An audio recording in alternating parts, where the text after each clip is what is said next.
ஆன்மீக மாலை நேயர்களுக்கு அன்பு வணக்கங்கள். இந்த உலகத்தில் எத்தனையோ அரசர்கள் வந்தார்கள், மறைந்தார்கள். எத்தனையோ சாம்ராஜ்யங்கள் மண்ணோடு மண்ணாகின. ஆனால் 5000 ஆண்டுகளுக்கு முன்பே ஒரு மனிதர் எழுதிய வரிகள் இன்றும் நம் வாழ்க்கையை தீர்மானிக்கின்றன என்றால் உங்களால் நம்ப முடிகிறதா? அவர் ஒரு சாதாரண கவிஞர் அல்ல. அவர் ஒரு சிரஞ்சீவி, மரணமே இல்லாத மகாமுனி வேதவியாசர். இன்றும் இமயமலையின் ஒரு இரகசிய குகையில் அவர் தவம் செய்து கொண்டிருப்பதாக சொல்லப்படுகிறது.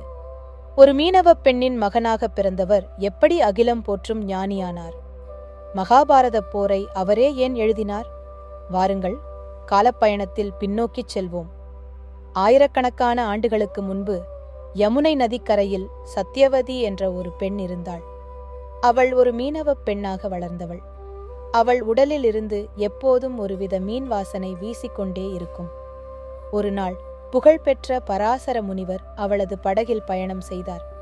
சத்தியவதியின் தூய்மையான பக்தியைக் கண்டு வியந்த முனிவர் அவளுக்கு ஒரு வரம் அளித்தார்.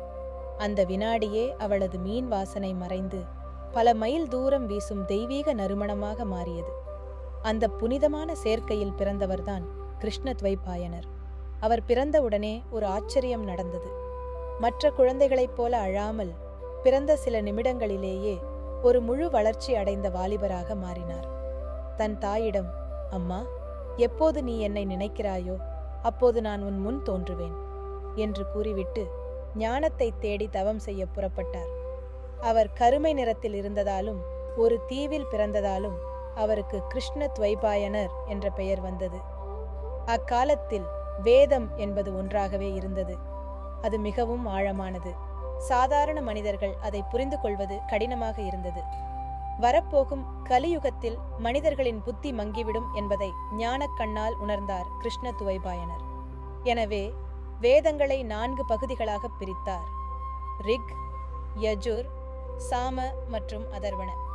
வேதங்களை வியாசம் செய்ததால், அதாவது வகைப்படுத்தியதால், உலகம் அவரை வேதவியாசர் என்று கொண்டாடத் தொடங்கியது. இதுவே அவருக்கு கிடைத்த மிகப்பெரிய அங்கீகாரம். வேதவியாசரின் மனதில் ஒரு பிரம்மாண்ட காவியம் உருவானது. அதுதான் மகாபாரதம்.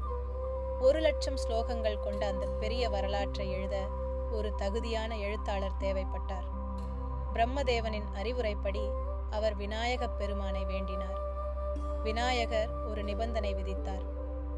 நான் எழுதத் தொடங்கினால் என் எழுதுகோல் நிற்கக்கூடாது, நீர் இடைவிடாது சொல்ல வேண்டும். வியாசர் சிரித்துக்கொண்டே ஒரு பதில் நிபந்தனை வைத்தார். நிச்சயமாக விநாயகா, ஆனால் நான் சொல்லும் ஒவ்வொரு சொல்லின் பொருளையும் நீ முழுமையாக புரிந்து கொண்ட பிறகே எழுத வேண்டும். காவியம் தொடங்கப்பட்டது.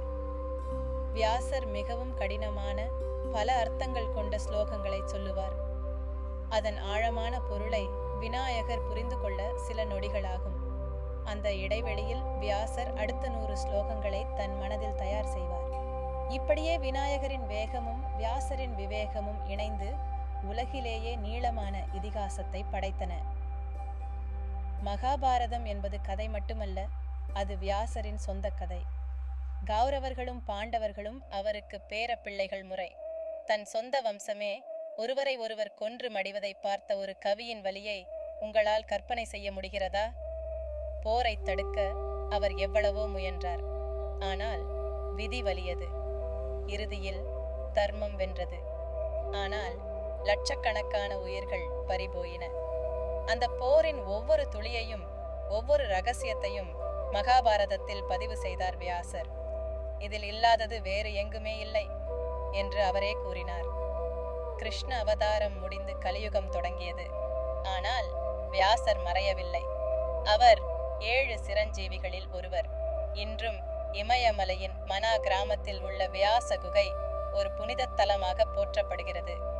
அங்கே இன்றும் அவர் சூட்சும வடிவில் தவம் செய்து கொண்டிருப்பதாக ஒரு நம்பிக்கை நிலவுகிறது. ஒவ்வொரு ஆண்டும் ஆனி மாத பௌர்ணமி அன்று நாம் கொண்டாடும் குரு பூர்ணிமா உண்மையில் வியாசரின் பிறந்த நாளாகும். அதனால்தான் இதை வியாச பூர்ணிமா என்றும் அழைக்கிறோம். ஒரு படக்கோட்டை பெண்ணின் மகனாக பிறந்து தன் அறிவாலும் தவத்தாலும் அகிலத்தையே ஆளும் ஞானியானார் வியாசர். எந்த ஒரு மனிதன் தன் கடமையை சரியாக செய்கிறானோ அவனே உயர்ந்தவன் என்பதே அவர் உலகுக்கு சொன்ன செய்தி.